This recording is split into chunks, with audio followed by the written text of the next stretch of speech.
நெஞ்சம்தான் கலந்தனவே. அத்தியாயம் 12. மாமா, மாமா என்று அலறியபடி அறையினுள் நுழைந்தாள் சக்தி பிரியா. ஷ், இப்படி கத்தக்கூடாதுன்னு சொல்லியிருக்கேன்ல. மடிக்கணினியில் வேலையாக இருந்த சிவகுரு நிமிர்ந்து பார்த்து கூறினான். சரி என்று சமத்தாக தலையாட்டியவள் பின்பு மெல்ல மாமா, மாமா என்று ரகசிய குரலில் அழைத்தபடி பூனை போல் பதுங்கி பதுங்கி அவன் அருகில் வந்தாள். அவளை கண்டு அவனுக்கு சிரிப்புதான் வந்தது. அவளது கைகளில் இருந்த பைகளின் எண்ணிக்கையை கண்டு அவன், ஷாப்பிங் பலமா இருக்கும் போல இருக்கே என்று கேட்டான். நான் எல்லாம் என்னத்தை வாங்கினேன், ஜுஜூபி. சாருக்கா வாங்கியதை பார்க்கணுமே. அப்பா, முழு கடையவே காலி பண்ணிட்டாங்க. ஐயையோ, பாவம் அவளோட புருஷன். சிவகுரு சாருலதாவின் வருங்கால கணவனுக்காக பரிதாபப்பட்டான். சக்தி பிரியா கையில் இருந்த பைகளை கட்டிலில் பரப்பி வைத்து அதிலிருந்த பொருள்களை ஒவ்வொன்றாக எடுத்து காண்பித்து கணவனிடம் விலக்கிக் கொண்டிருந்தாள். அவன் பொருட்களை பார்த்தானோ இல்லையோ, மனைவி பேசும் அழகினை இமைக்காது பார்த்திருந்தான். என்றபடி தன் தோளில் சாய்ந்து கொண்ட மனைவியை கண்டு உணர்வு பெற்றவன் ஒற்றை கையால் அவளை அணைத்து கொண்டு, மாமாவுக்கு என்ன வச்சிருக்க என்று கேட்க, அவள் தனது உதட்டினை முத்தம் கொடுப்பது போல் குவித்து அதில் கை விரல்களை ஒற்றி அந்த விரல்களை அவனது உதட்டின் மீது வைத்தாள். இவ்வளவுதானா என்றவனது பார்வை பூவை மொய்க்கும் வண்டினை போல் அவளது இதழ்களை முற்றுகையிட்டது. இப்போதைக்கு இவ்வளவுதான், நான் எல்லா சப்ஜெக்ட்லையும் பாஸ் பண்ணதுக்கு அப்புறம்தான் எல்லாம் என்று கண்டிப்பாய் கூறியவளை கண்டு அவன் மானசீகமாக தலையில் கை வைத்தான். அன்று சாருலதா அவளை அவமானப்படுத்தியதிலிருந்து சக்தி பிரியா இந்த புது சபதம் எடுத்திருக்கிறாள். நீ எப்போ பாஸ் பண்ணி நான் எப்போ அப்பா ஆகிறது? நீங்களும் என்ன நம்ப மாட்டேங்கிறீங்க, என்ன மக்கன்னு சொல்றீங்க என்று கண்ணில் டேமை திறந்து விட்டாள் அவரது அருமை மனைவி. சச்ச, அப்படி நான் சொல்வேனா? உனக்கு சொல்லி கொடுக்கறத விட மாமாவுக்கு வேற வேலை என்ன இருக்கு? இந்த முறை உன்னை எல்லா பாடத்திலையும் பாஸ் பண்ண வைக்கிறது தான் என்னோட ஒரே குறிக்கோள். அவன் மனைவியை சமாதானப்படுத்தினான். மாமா, எல்லா பாடத்திலையும் இல்லை, 10 தான். அவள் 2 கை விரல்களையும் அகல விரித்து காட்டினாள். ஆமாம், மறந்தே போயிட்டேன், 10 தான் நம்மட்டு சிரிப்புடன் கூறியவளை கண்டு அவள் மீண்டும் மாமா என்று அழைக்க, என்னடி சொல்லு, நான் உங்களை ரொம்ப கஷ்டப்படுத்துறேனா என்று அவளின் முகத்தை நிமிர்த்தியவன், என்ன திடீர்னு இந்த சந்தேகம் என்று கேட்க, நான் சொன்னதுக்காக தானே நீங்கள் சாருக்காக்கு கல்யாணத்துக்கு சீர் செய்யறதுக்கு ஒத்துக்கிட்டீங்க. ஆனால் நான் எதிர்பார்த்ததை விட செலவு ரொம்ப அதிகமாக இருக்கே மாமா. கல்யாணம்னா சும்மாவா? செலவுகள் இருக்க தான் செய்யும். நான் கூட 2 அல்லது 3 லட்சத்தில் எல்லா செலவும் முடிஞ்சிரும்னு நினச்சேன். ஆனால் அக்கா வாங்கின ட்ரெஸ்ஸோட விலையே அதையும் தாண்டி போயிருச்சு. விடு சக்தி, அதை நீ ஏன் யோசிச்சுட்ருக்க? என்னால் தானே உங்களுக்கு இத்தனை செலவு. பேசாமல் இந்த செலவெல்லாம் நான் உங்ககிட்ட வேலை பார்த்து அடைக்கவா மாமா என்றவளை கண்டு அவன் குபீர் என்று சிரித்து விட்டான். சாரு விரலில் போட்டிருக்கும் வைர மோதிரத்தின் விலை என்ன தெரியுமா? தெரியாது என்று உதட்டை பிதுக்கி அவளின் உதட்டின் மீது கைவிரலால் கோலம் போட்டவன், பல லட்சங்கள் பெறும் என்க. ஆத்தி என்று அவள் வாய்விட்டு அலறியே விட்டாள். ஹே, நான் ஒண்ணுமே பண்ணலையே, எதுக்கு இப்படி கத்துற? அவன் அவசரமாக தனது கைவிரலை அவளது உதட்டிலிருந்து எடுத்தான். மோதிரமே பல லட்சங்களா? அப்போ நான் பல வருஷங்க வேலை பார்க்கணும் போல இருக்கே. ஹாத்தி என்று அவள் அதிர்ச்சியில் வாயை பிளந்தாள். அவளது தாடையில் கை கொடுத்து வாயை மூடியவன், அந்த கவலெல்லாம் உனக்கு எதுக்கு? எல்லாத்தையும் நான் பார்த்துக்கிறேன். நீ சீரியல் பார்த்துட்டு ஜம்முன்னு அழுதுட்டுரு, அதுதான் உனக்கு செட் ஆகும். மாமா என்று அவள் சினுங்கினாள். உனக்காக எதையும் செய்வேன், இதை செய்ய மாட்டேனா என்றவன் அவளை அணைத்து கொண்டான். என்னை ஏன் உங்களுக்கு பிடிச்சிருக்கு மாமா? நான் மக்கா இருக்கிறதுனாலயா? இன்னொரு தடவை என் பொண்டாட்டிய மக்குன்னு சொன்ன அடி பிச்சிருவேன் பிச்சு. என் மனைவி வெள்ளந்தி பெண், வெகுளி பெண், அதனால மட்டும்தான் எனக்கு அவளை பிடிக்கும். அப்போ நான் அழகா இல்லையா? ரொம்ப ரொம்ப அழகு. நான் தான் உனக்கு பொருத்தமானவனான்னு எனக்கு தெரியல. நீங்களும் அழகுதான் மாமா. இல்லையே, நீ என்ன அங்கிள்னு கூப்பிட்டதா எனக்கு ஞாபகம். அது அது வந்து நான் ரொம்ப வயசான மாதிரி இருக்கேனா சக்தி? கணவனது குரலில் தெரிந்த கவலையில் அவள் பதறித்தான் போனாள். நீங்க அழகுதான் மாமா, இந்த உலகத்திலேயே நீங்க மட்டும்தான் அழகு.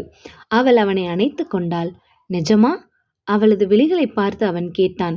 நிஜமா, நீங்க சிரிச்ச முகமா இருந்தா இன்னும் அழகா இருக்கீங்க என்றவளின் நெற்றியில் விளையாட்டாய் முட்டியவன், நீ சொன்னா உண்மையாதான் இருக்கும் என்றவனது முகத்தில் சிரிப்பு மலர்ந்தது.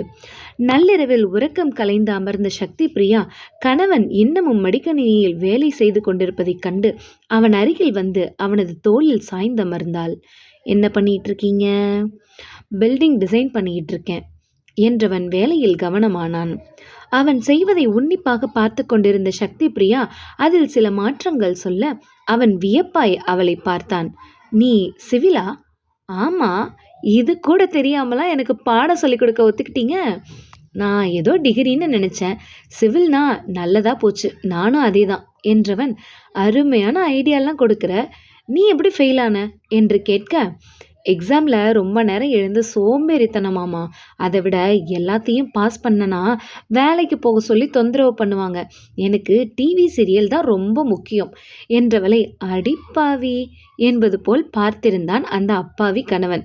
வாங்க மாமா, டிசைன் பண்ணுவோம் என்றவள் உற்சாகமாய் அவனுடன் இணைந்து வேலை செய்தாள். சிறிது நேரத்தில் அவன் நினைத்ததை விட அந்த வரைவு அழகாக வந்திருந்தது. அவன் அவளை அணைத்து கன்னத்தில் முத்தமிட்டு, தேங்க்ஸ் டி பொண்டாட்டி என்க. எதுக்கு மாமா? நான் அப்பா ஆகிற நாள் விரைவில், அதுக்கு தான் என்றவன் கண் சிமிட்டி சிரித்தான். அதை கண்டு அவளது முகம் செவ்வண்ணமாய் சிவந்து போனது. சரண் அலுவலகத்திலிருந்து காரை கிளப்பிக் கொண்டு வெளியில் வந்தபோது அருகில் இருந்த பேருந்து நிலையத்தில் சங்கீதா நிற்பதை கண்டான். தனது கை கடிகாரத்தை பார்த்தவன் மணி 10 என்றதும் திகைத்து போனான்.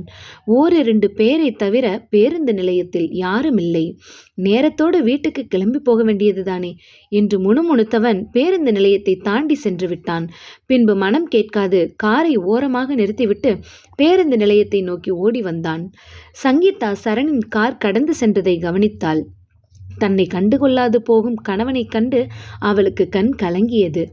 அவன் தன்னை வெறுத்து விட்டான் என்று அவள் முடிவே செய்துவிட்டாள். யாரோ ஓடி வரும் சத்தம் கேட்டு அவள் திரும்பி பார்த்தாள். அங்கு மங்களாய் தெரிந்த கணவனது உருவத்தைக் கண்டு இனிய அதிர்ச்சி அடைந்தவள் கண்ணீரை துடைத்துவிட்டு அவனை பார்த்தாள்.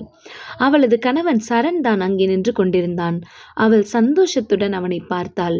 அவனோ அவளை பார்க்காது கையில் இருந்த அலைபேசியை பார்த்து கொண்டிருந்தான். தன்னுடன் வரும்படி அவளை அவன் அழைக்கவில்லை. அதை கண்டு அவள் மனம் பாரமாக தனக்கான பேருந்து வருகிறதா என்று பார்க்க ஆரம்பித்தாள். மனைவி தன்னை பார்க்காததை உணர்ந்த சரண் நிமிர்ந்து அவளை பார்த்தான். அவன் அலைபேசியை பார்ப்பதும் பின்பு சங்கீதாவை பார்ப்பதுமாய் இருந்ததைக் கண்டு அருகில் இருந்தவருக்கு சந்தேகம் வந்தது. நேரே அவன் அருகில் வந்து அவனது சட்டையை பிடித்து, ரோட்ல ஒரு பொம்பளை விட்டு வைக்கிறதில்ல, நீ அந்த பொண்ணை போட்டோ எடுத்து தானே, ஒழுங்கு மரியாதையா போனை கொடு என்று அவர் மிரட்ட, சார் புரியாம பேசாதீங்க. சரண் எரிச்சல் பட்டான். இது நான் புரியாம பேசுறேனா? அவர் கத்த துவங்கவும் அங்கே கூட்டம் கூட ஆரம்பித்தது. இதற்கு மேல் அமைதியாக இருந்தால் சரிவராது என்று எண்ணிய சங்கீதா நேரே அவரிடம் வந்து, இவர் என்னோட கணவர், நீங்க நினைக்கிற மாதிரி பொறுக்கி இல்லை என்று கூற, புருஷன் பொஞ்சாதியா? நல்ல பிள்ளைங்க, பொஞ்சாதி கிட்ட பேச என்ன தம்பி தயக்கம், போய் பேசு என்றவர் அங்கிருந்து சென்று விட்டார். எல்லோரும் கலைந்து சென்றனர். அப்போது சங்கீதா செல்ல வேண்டிய பேருந்து வந்து நின்றது. அவள் அதை நோக்கி செல்ல முயன்ற போது சரண் அவளது கையை பிடித்து தடுத்திருந்தான். சரண், அவர் கண்ணீர் மல்க கணவனை பார்த்தாள். வா என்று அவன் அழைக்க அவள் மறுபேதும் சொல்லாது அவனுடன் நடந்தாள். வீடு வரும் வரை இருவரும் அமைதியாக வந்தனர். தங்களது அறைக்கு வந்ததும் சங்கீதா கணவனிடம் தேங்க்ஸ் என்க அவன் பதில் பேசாது அவளை ஏறிட்டு பார்த்தான்.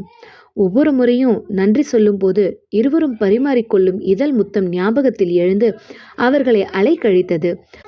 அதற்கு மேல் தாங்க முடியாத சங்கீதா ஓடி வந்து அவனை அணைத்து கொண்டாள். ப்ளீஸ் சரண், என்கிட்ட பேசுங்க, இப்படி பேசாமல் இருந்து என்னை வதைக்காதீங்க. உங்களால் என்னை மன்னிக்க முடியலன்னா என்னை கொன்று போட்டுருங்க. என்னால் இந்த வேதனையை தாங்கிக்க முடியல, ரொம்ப கஷ்டமாக இருக்குது சரண். உயிருக்கு உயிரானவளின் உயிரை எடுத்து விட்டு அவனால் மட்டும் இந்த உலகத்தில் வாழ முடியுமா? முடியவே முடியாது என்பது போல் அவனது கைகள் அவளை இறுக அணைத்து கொண்டது. அவள் நம்ப முடியாது அவனை ஏறிட்டு பார்த்தாள். என்ன மன்னிச்சிட்டிங்களா சரண்? அதற்கு அவன் தனது பார்வையை பதிலாக கொடுத்தானே தவிர வேறு எதுவும் பேசவில்லை. அன்னைக்கு நான் அப்படி பேசினது தப்பு தான் சரண்.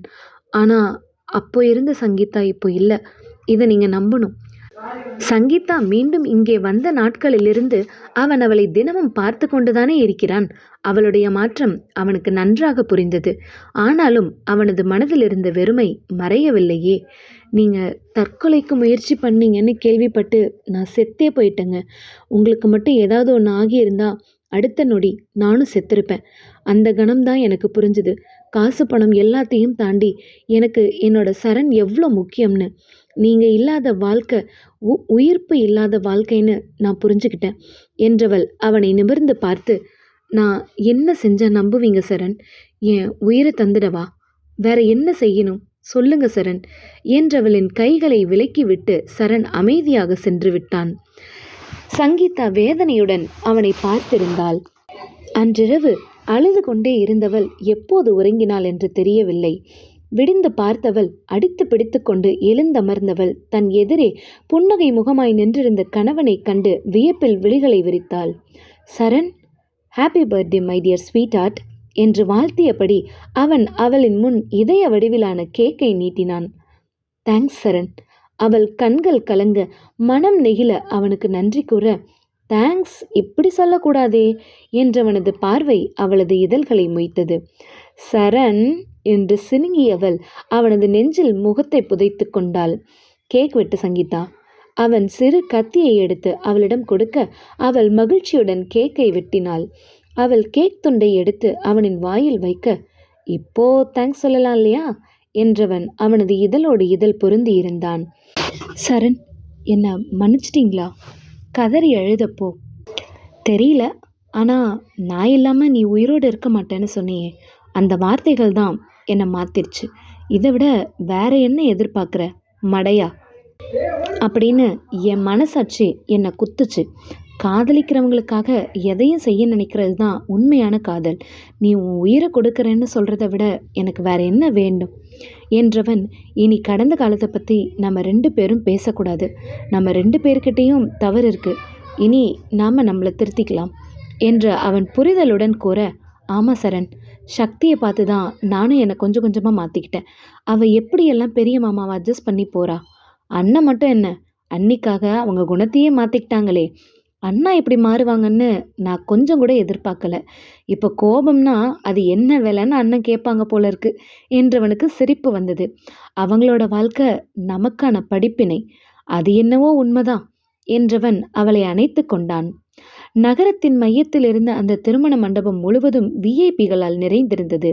சாருலதாவின் திருமணம்தான் அங்கு நடைபெற்று கொண்டிருந்தது. குணசேகரன், சுந்தரி இருவரின் விழிகளும் கலங்கி போயிருந்தது. சக்தி பிரியா மட்டும் மனது வைக்கவில்லை என்றால் அவர்களது மகளது திருமணம் இத்தனை கோலாகலமாக நடந்திருக்காது. அதற்காக அவர்கள் அவளிடம் நன்றி கூறிய போது, எனக்கு எதுக்கு நன்றிலாம், மாமா தான் எல்லாம் செஞ்சாங்க, நன்றி சொல்றதா இருந்தா மாமாவுக்கு தான் நீங்க சொல்லணும் என்று கணவனை கை காட்டிவிட்டு அவள் ஒதுங்கி கொண்டாள். சிவகுருவோ ஒரு படி மேலே போய், என் மனைவி சொன்ன சொல்லுக்காக தான் நான் இதை செஞ்சேன். அவ பாவ புண்ணியம் அப்படின்னு ரொம்ப பார்க்குறவ, அவளோட கணக்கில் பாவத்தை ஏற்றிடக்கூடாதுங்கிறதுக்காக தான் நான் இதை பண்ணேன் என்று கூறி மனைவியை பெருமைப்படுத்தி விட்டான். சிறந்த தாம்பத்தியத்திற்கு இதுதானே வேண்டும். நீயும் உன் மனைவியும் ஒத்துமையா சந்தோஷமா நீடோழி வாழணும் சிவா என்று குணசேகரன் மருமகனை வாழ்த்தினார்.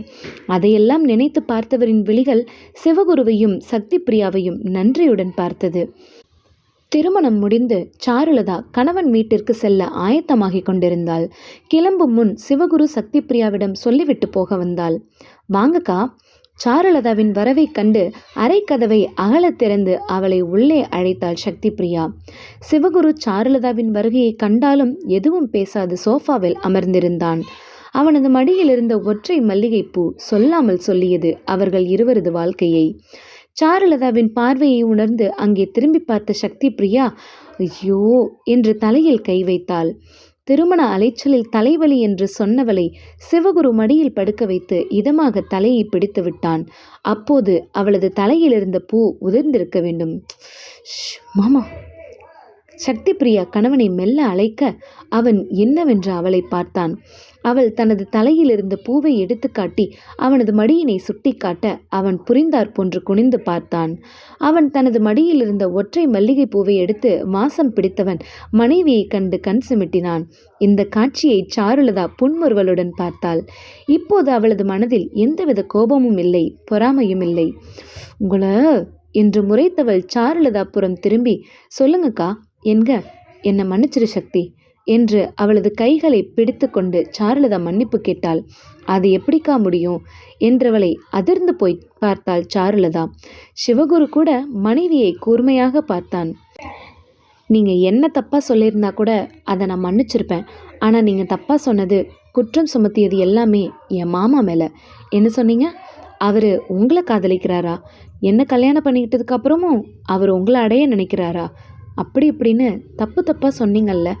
அவருக்கு அந்த மாதிரியான கீழ்த்தரமான எண்ணம் கொஞ்சமும் கிடையாது. உங்களுக்கு தான் அந்த மாதிரியான எண்ணம் இருந்திருக்கு. அதான் அப்படி பேசியிருக்கீங்க. என்னோட கணவர் ராமர், அவர் மனசில் நான் மட்டும்தான் இருக்கேன்.